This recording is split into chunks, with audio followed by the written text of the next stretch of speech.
Assalamualaikum warahmatullahi wabarakatuh. Halo teman-teman semua. Di video pembelajaran ini, kami dari kelompok 2, jurusan akuntansi Fakultas Ekonomi dan Bisnis, Universitas Sultan Ageng Tirtayasa, akan memaparkan materi terkait dengan akuntansi pada badan usaha milik desa, beserta real case hasil survei lapangan di BUMDes Berdikari Mandiri, Desa Kertasana, untuk memenuhi tugas mata kuliah akuntansi sektor publik dengan Ibu Nurhayati Soleha, SMS IPHD, sebagai dosen pengampu. Baik, mari langsung saja kita simak videonya bersama-sama.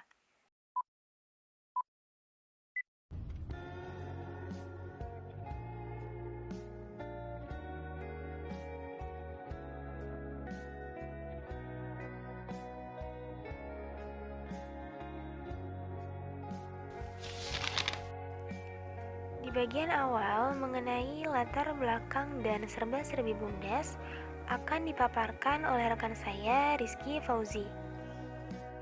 Pemerintah selaku pihak yang diberi kepercayaan oleh warga negara dalam mengelola dana yang ada, harus memperhatikan pelaporan keuangannya sebagai wujud profesionalisme dan akuntabilitas publik dalam menjalankan aktivitas pengelolaan keuangan pemerintah pusat atau daerah, termasuk laporan keuangan BUMDes yang merupakan bentuk pertanggungjawaban pengelola BUMDes atas pengelolaan sumber daya ekonomi yang digunakan oleh pengelola BUMDes selama satu periode.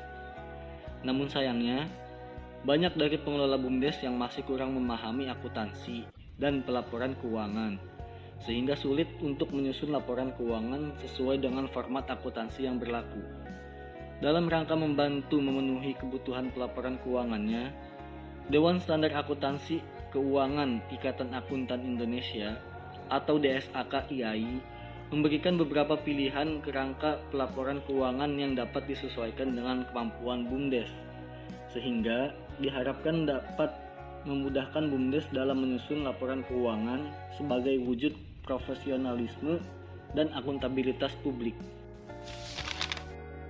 Menurut Pasal 1 Angka 6, Undang-Undang Nomor 6 Tahun 2014, Badan Usaha Milik Desa atau BUMDes merupakan badan usaha dengan sebagian besar atau seluruh permodalan atas milik suatu desa dengan cara menyertakan langsung dengan bersumber dari potensi desa yang telah terpisahkan, yang digunakan dengan tujuan untuk jasa pelayanan, pengelolaan aset, serta usaha-usaha yang lain dengan tujuan sebesar-besarnya demi kesejahteraan masyarakat desa.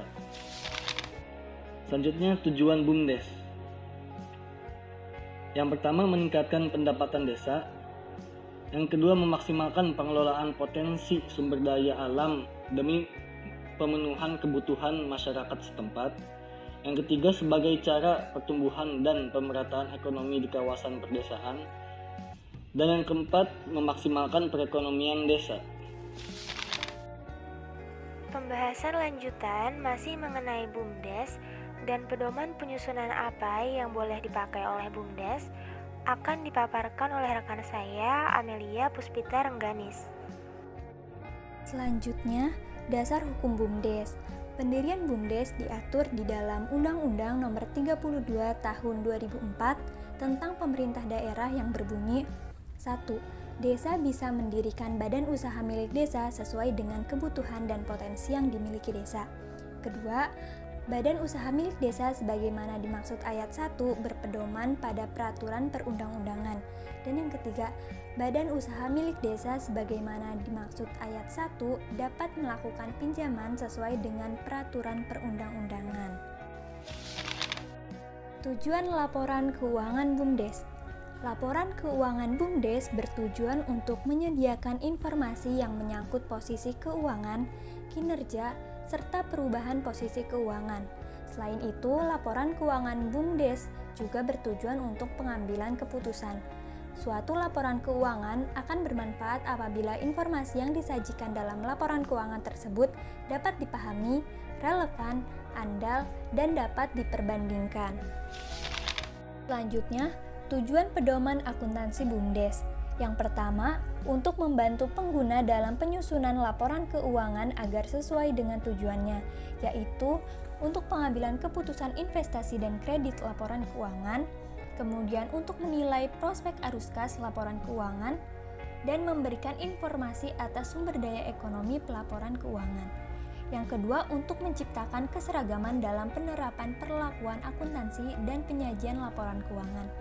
Yang ketiga, sebagai pedoman bagi pemakai atau pengguna laporan keuangan dalam membaca, memahami, atau menginterpretasikan laporan keuangan yang disajikan BUMDes. Dan yang terakhir, untuk menjadi acuan minimum yang harus dipenuhi oleh BUMDes dalam menyusun laporan keuangan. Pedoman penyusunan akuntansi BUMDes. Acuan yang digunakan dalam menyusun pedoman akuntansi untuk BUMDes didasarkan pada kerangka pelaporan keuangan yang relevan. BUMDes selaku entitas tanpa akuntabilitas publik diperbolehkan menggunakan beberapa kerangka pelaporan keuangan antara lain SAK umum, SAK etap, dan SAK EMKM. Definisi dari entitas tanpa akuntabilitas publik sendiri merupakan entitas yang pertama tidak memiliki akuntabilitas publik yang signifikan dan menerbitkan laporan keuangan untuk tujuan umum bagi pengguna eksternal. Contoh pengguna eksternal adalah pemilik yang tidak terlibat langsung dalam pengelolaan usaha, kreditur, dan lembaga pemeringkat kredit. Selanjutnya akan dijelaskan tentang SAK umum, SAK etap, dan juga SAK EMKM. Yang pertama, SAK umum. SAK umum merupakan standar akuntansi keuangan yang diadopsi dari IFRS, di mana memiliki pengaturan transaksi dan aktivitas bisnis yang lengkap. Laporan keuangan menurut SAK umum terdiri dari laporan laba rugi dan komprehensif lainnya, neraca, perubahan ekuitas, laporan arus kas, dan catatan atas laporan keuangan. Selanjutnya SAK etap. SAK etap merupakan standar akuntansi keuangan yang merupakan pilihan pada alternatif standar yang lebih sederhana dengan penyederhanaan pengakuan dan pengukuran. Laporan keuangan menurut SAK etap terdiri dari laporan laba rugi, neraca, perubahan ekuitas, laporan arus kas, dan catatan atas laporan keuangan. Penjelasan lanjutan mengenai serba-serbi standar akuntansi keuangan, entitas mikro, kecil, dan menengah, dan profil BUMDes yang kelompok kami kunjungi untuk melakukan survei wawancara langsung akan dipaparkan oleh rekan saya, Octavian Arga Dwi Utama. Selanjutnya ada SAK MKM. SAK MKM ini disusun untuk memenuhi kebutuhan pelaporan keuangan entitas mikro, kecil, dan menengah. Undang-Undang Nomor 20 Tahun 2008 tentang Usaha Mikro, Kecil, dan Menengah dapat digunakan sebagai acuan dalam mendefinisikan dan memberikan rentang kuantitatif MKM. Dalam rentang kuantitatif MKM ini disusun 3 kategori. Ada usaha mikro, usaha kecil, dan usaha menengah. Dalam kategori usaha mikro meliputi kekayaan bersih hingga 50 juta dan penjualan tahunan hingga 300 juta. Untuk kategori usaha kecil meliputi kekayaan bersih 50 juta hingga 500 juta dan penjualan tahunan 300 juta hingga 2,5 miliar. Lalu untuk kategori usaha menengah meliputi kekayaan bersih 500 juta hingga 100 juta dan penjualan tahunan 2,5 miliar hingga 50 miliar. Standar ini ditunjukkan untuk digunakan oleh entitas yang tidak atau belum mampu memenuhi persyaratan akuntansi yang diatur dalam SAK etap. SAK MKM ini berlaku efektif tanggal 1 Januari 2018. SAK MKM ini merupakan standar akuntansi keuangan yang paling sederhana dari standar akuntansi keuangan lainnya. BUMDes Berdikari Mandiri Desa Kertasana merupakan entitas tanpa akuntabilitas publik, kategori usaha kecil dengan kekayaan bersih tanpa tanah dan bangunan tidak melebihi 500 juta. Dengan standar akuntansi yang paling sederhana, maka SAK MKM merupakan kerangka pelaporan keuangan yang paling tepat untuk BUMDes Berdikari Mandiri Desa Kertasana. Selanjutnya, laporan keuangan menurut PSAK MKM. Menurut PSAK MKM, laporan keuangan memiliki tujuan untuk menyediakan informasi posisi keuangan dan kinerja suatu entitas yang bermanfaat bagi sejumlah pengguna dalam pengambilan keputusan ekonomi oleh siapapun yang tidak dalam posisi dapat meminta laporan keuangan khusus untuk memenuhi kebutuhan informasi tersebut. Pengguna tersebut meliputi sumber daya bagi entitas, seperti kreditor maupun investor. Dalam memenuhi tujuannya, laporan keuangan juga menunjukkan pertanggungjawaban manajemen atas sumber daya yang dipercayakan kepadanya. Pos-pos yang akan muncul dalam laporan keuangan berdasarkan PSAK MKM adalah aset, liabilitas, penghasilan, dan beban. Untuk aset diakui dalam laporan keuangan ketika manfaat ekonomi di masa depan dapat dipastikan akan mengalir ke dalam entitas, dan aset tersebut memiliki biaya yang dapat diukur dengan andal.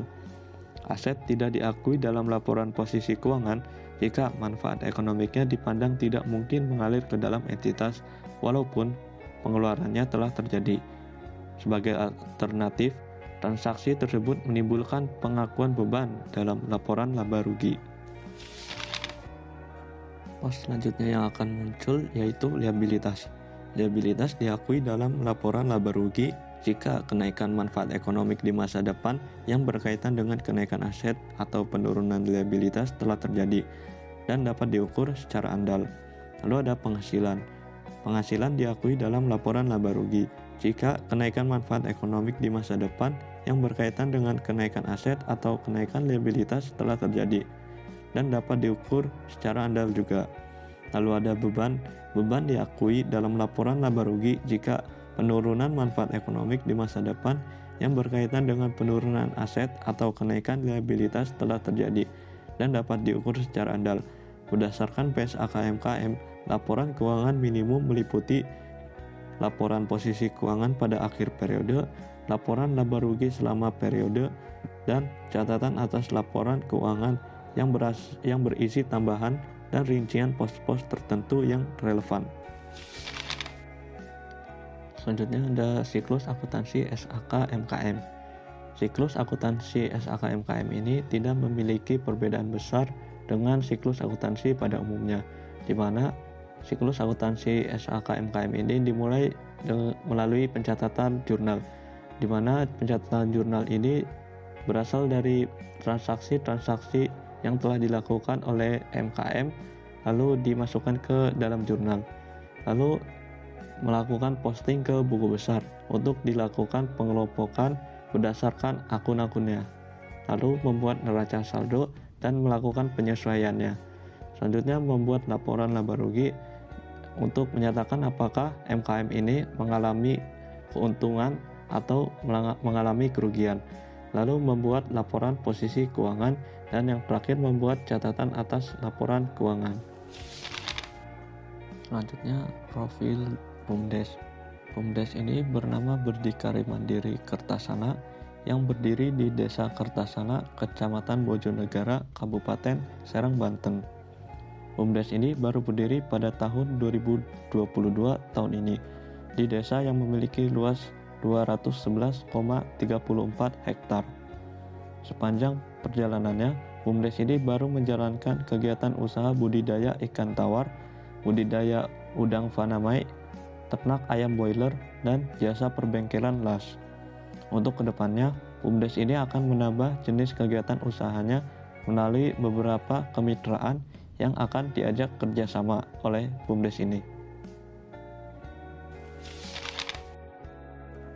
Selanjutnya, saya sendiri, Casey Faradiba, akan memberikan penjelasan terkait struktur pengurus BUMDes dan hasil survei wawancara langsung di BUMDes Berdikari Mandiri Desa Kertasana. Di sini terdapat perincian struktur kepengurusan BUMDes Berdikari Mandiri Desa Kertasana. Adapun organisasi kepengurusan BUMDes itu sendiri terpisah dengan organisasi kepengurusan desa dengan susunan kepengurusan BUMDes yang mencakup 3 posisi, yaitu yang pertama penasihat, pelaksana operasional, dan terakhir pengawas. Yang pertama, di posisi teratas terdapat komisaris selaku penasihat BUMDes. Posisi penasihat BUMDes ini secara ex officio atau dengan hak dari kantor dijabat oleh kepala desa di desa yang bersangkutan. Dalam hal ini yaitu Bapak Supandi selaku kepala desa Kertasana sesuai dengan Permendes atau Peraturan Menteri Desa Nomor 4 Tahun 2015 Pasal 11. Lalu setelah penasihat, di struktur pelaksana operasional terdapat 3 posisi, yakni yang pertama ketua, sekretaris, dan bendahara BUMDes. Nah, posisi direktur selaku ketua atau pemimpin dari BUMDes ini tidak boleh ditempati sekaligus oleh penasihat BUMDes atau kepala desa setempat. Mengapa demikian? Hal ini dilakukan untuk mencegah adanya penyelewengan tanggung jawab atas posisi yang dimaksud. Sebelum melakukan survei wawancara ke BUMDes Berdikari Mandiri Desa Kertasana sendiri, kami izin membuat janji temu terlebih dahulu dengan Direktur BUMDes selaku Ketua BUMDes, namun disayangkan beliau berhalangan untuk bertemu sehingga beliau digantikan oleh Sekretaris BUMDes yaitu Bapak Jueni SE sebagai narasumber pada kunjungan wawancara oleh kelompok kami kemarin. Nah, Bapak Jueni ini juga turut menjelaskan bahwa tugas bendahara selaku pelaksana operasional adalah mengatur lalu lintas keuangan yang kemudian didistribusikan ke berbagai kebutuhan dan membuat pencatatannya. Nah, tugas bendahara ini terkait dengan materi akuntansi BUMDes yang kita bahas dalam video pembelajaran ini. Lalu di bawah ketiga struktur pelaksana operasional tersebut harus ada manajer yang disesuaikan dengan banyaknya unit usaha yang dijalankan BUMDes untuk menjalankan dan mengembangkan usaha-usaha tersebut. Dan yang terakhir, sistem kerja di BUMDes harus diawasi secara menyeluruh oleh tim pengawas. Nah, pengawas ini bertugas mengawasi jalannya sistem manajemen kerja dan menilai kinerja operasional dari BUMDes terkait. Setelah kunjungan real case ke BUMDes Berdikari Mandiri Desa Kertasana, hasil wawancara terhadap Bapak Jueni selaku sekretaris diketahui yang pertama, perintisan BUMDes Berdikari Mandiri Desa Kertasana memang sudah dibentuk dari awal tahun 2022, tepatnya pada 10 Januari 2022. Namun secara hukum, didapat fakta bahwa BUMDes Berdikari Mandiri Desa Kertasana ini baru sah terdaftar pada tanggal 26 September tahun 2022. Yang kedua, selain baru berdiri, melandanya pandemi COVID-19 juga mengakibatkan dana APBN yang seharusnya dialokasikan untuk model operasional BUMDes diberikan terlebih dahulu kepada warga dalam bentuk BLT. Nah, karena alasan-alasan inilah, saat survei langsung ke lapangan, unit-unit usaha BUMDes Berdikari Mandiri Desa Kertasana belum berjalan secara optimal. Jadi, banyak perencanaan unit usaha yang belum direalisasikan. Begitupun halnya pada pencatatan akuntansi BUMDes yang belum optimal. Seperti yang dapat dilihat pada gambar, pencatatan akuntansi BUMDes dilakukan secara sederhana dan masih secara manual berupa kas masuk dan kas keluar saja. Hal ini dapat dipahami melihat baru sedikitnya unit usaha yang sudah berjalan di BUMDes Berdikari Mandiri Desa Kertasana ini. Nah, salah satu unit usaha yang mulai berjalan yaitu Tambak Udang Faname yang masuk ke dalam unit usaha pertanian dan perikanan. Model usaha dari Tambak Udang Faname ini didapat dari Kepala Desa Kertasana selaku donatur. Pengelola BUMDes sendiri dalam hal ini Bapak Jueni selaku sekretaris memperkirakan adanya optimalisasi atas pencatatan akuntansi BUMDes pada periode selanjutnya, yaitu di awal tahun 2023 saat unit-unit usaha BUMDes mulai berjalan secara optimal pula karena didapat dana APBN baru sebagai modal operasional BUMDes tersebut.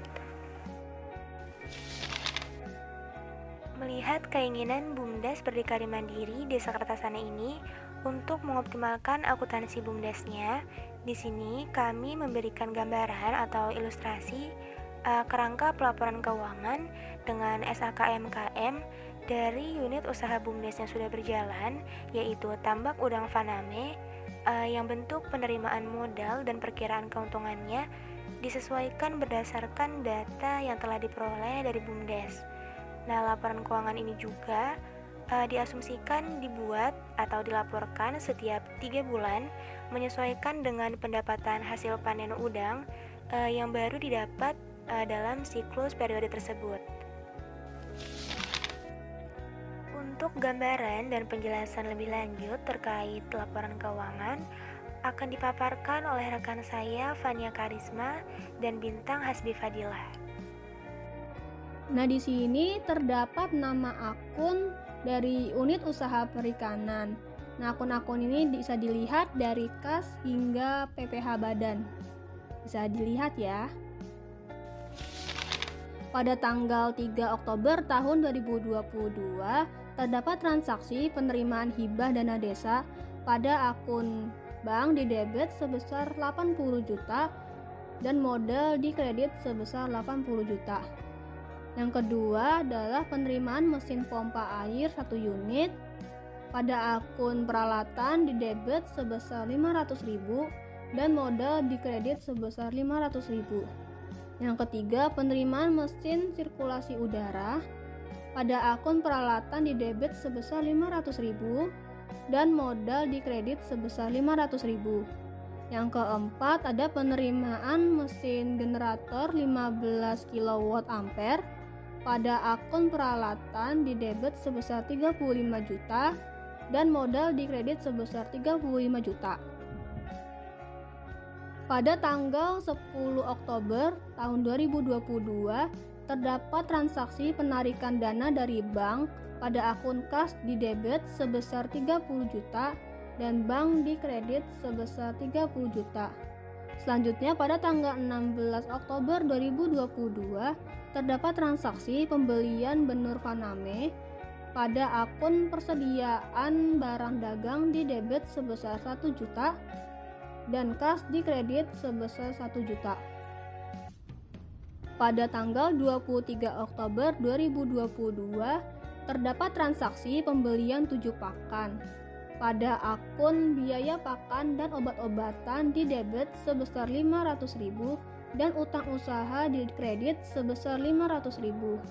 Pada tanggal 13 November 2022 terdapat transaksi pembelian pupuk pada akun perlengkapan di debit sebesar 200.000 dan kas di kredit sebesar 200.000. Selanjutnya pada tanggal 22 November tahun 2022 terdapat transaksi pembelian 10 liter probiotik pada akun biaya pakan dan obat-obatan di debit sebesar 600.000 dan utang usaha sebesar 600.000 di kredit. Selanjutnya pada tanggal 19 Desember tahun 2022 terdapat transaksi pendapatan hasil panen pada akun kas di debit sebesar 13 juta dan pendapatan usaha di kredit sebesar 13 juta.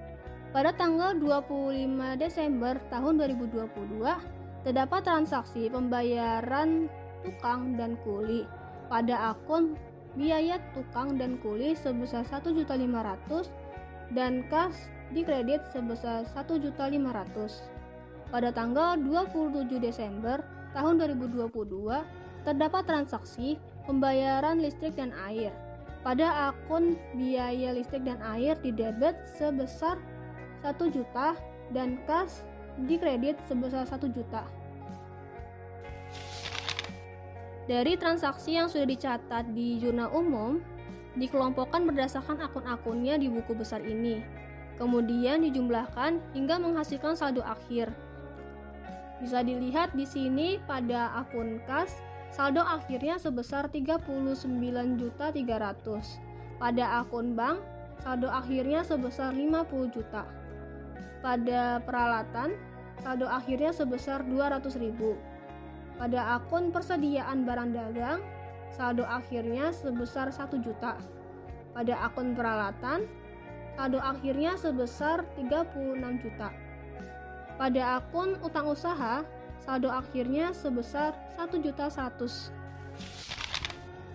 Kemudian, pada akun modal, saldo akhirnya sebesar 116 juta.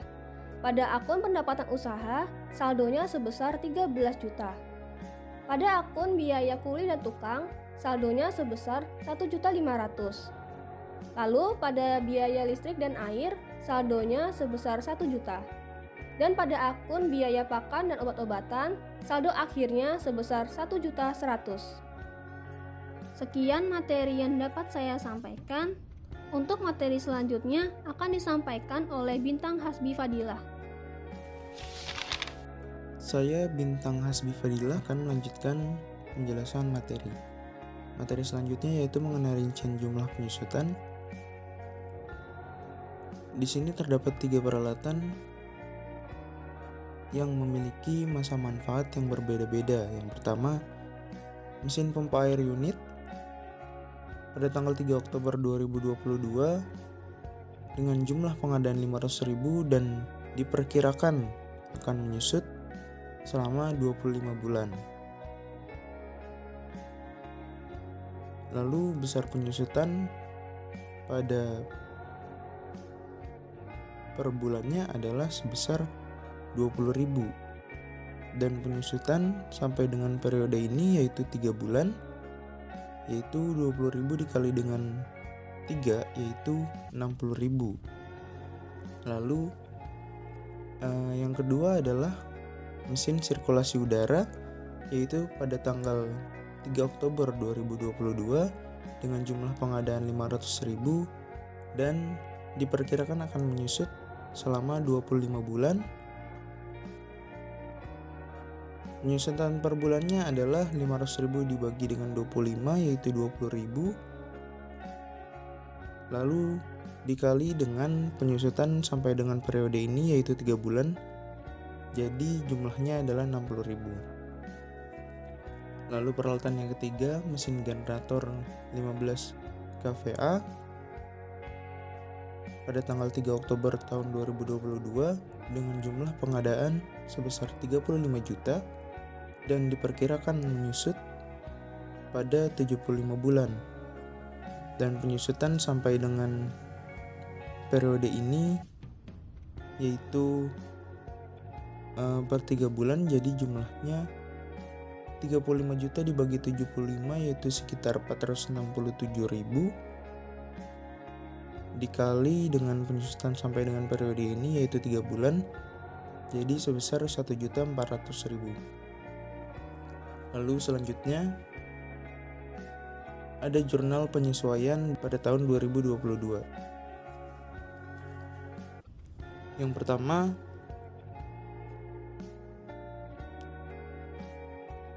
pada tanggal 31 Desember tahun 2022 yaitu tentang penyusutan mesin pompa air 1 unit. Akunnya adalah biaya penyusutan peralatan di debit sebesar 60.000. Lalu akun akumulasi penyusutan peralatan di kredit.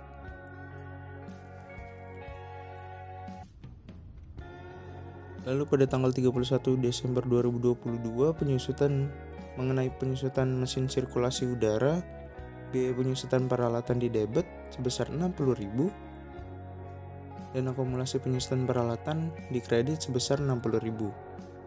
Lalu penyusutan tentang penyusutan mesin generator 15 kVA yaitu biaya penyusutan peralatan di debit sebesar 1.400.000. Lalu akumulasi penyusutan peralatan di kredit sebesar 1.400.000. Dan jurnal yang terakhir yaitu penyesuaian perlengkapan. Jurnalnya adalah biaya perlengkapan di debit sebesar 200.000 dan perlengkapan di kredit sebesar 200.000. Laporan laba rugi ini berdasarkan jurnal umum dan buku besar yang sudah dibuat sebelumnya.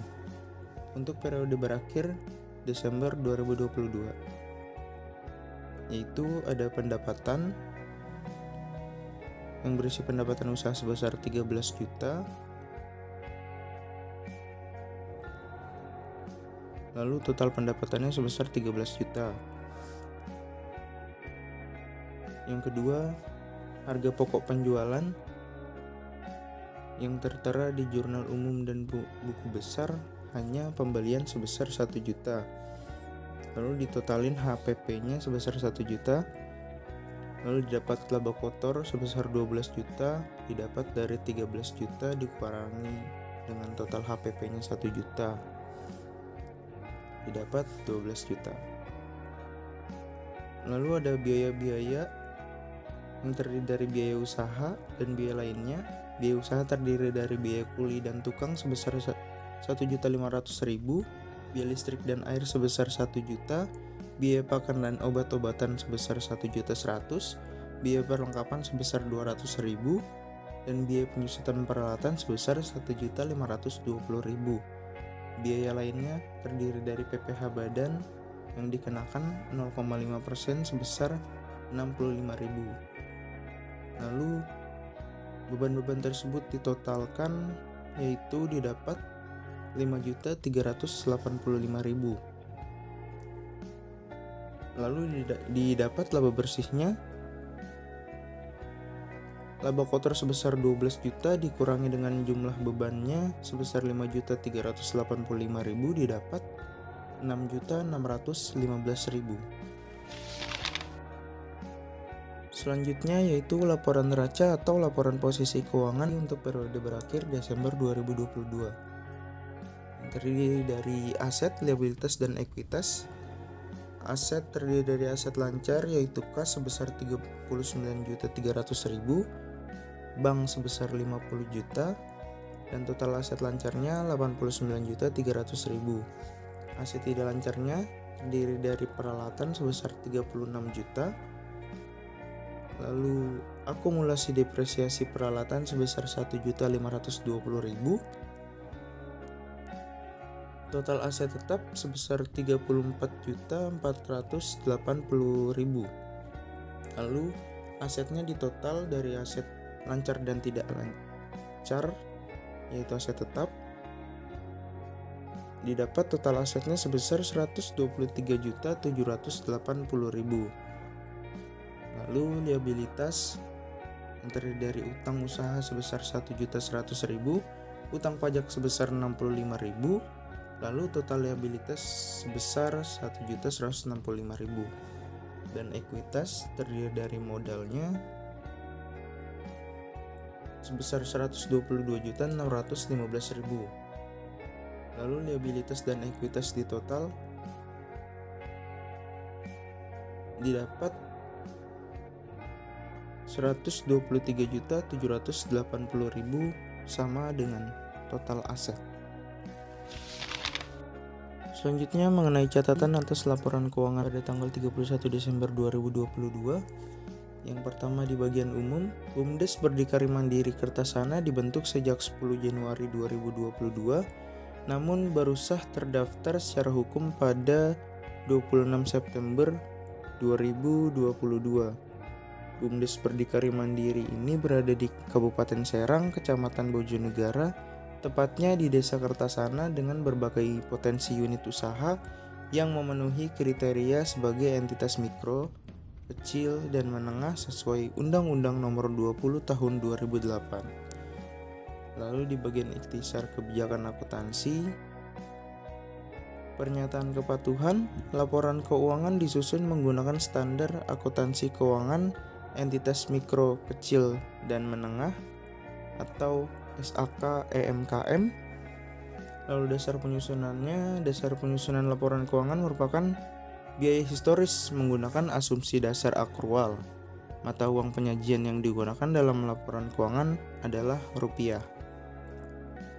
Lalu bagian aset tetap dicatat sebesar biaya perolehannya dan disusutkan metode garis lurus tanpa nilai residu. Lalu pengakuan pendapatan dan bebannya, pendapatan penjualan diakui ketika tagihan diterbitkan dan beban diakui saat terjadi.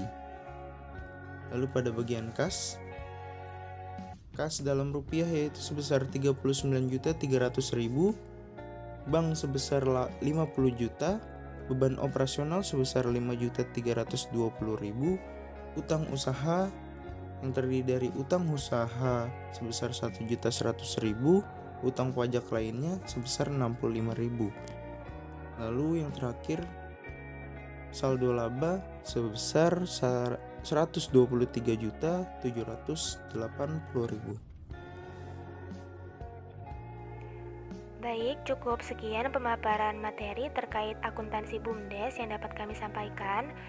Kesimpulan yang dapat diambil dari keseluruhan video pembelajaran ini adalah bahwa terdapat berbagai kerangka pelaporan keuangan yang dapat digunakan oleh BUMDes sesuai kebutuhan masing-masing BUMDes itu sendiri.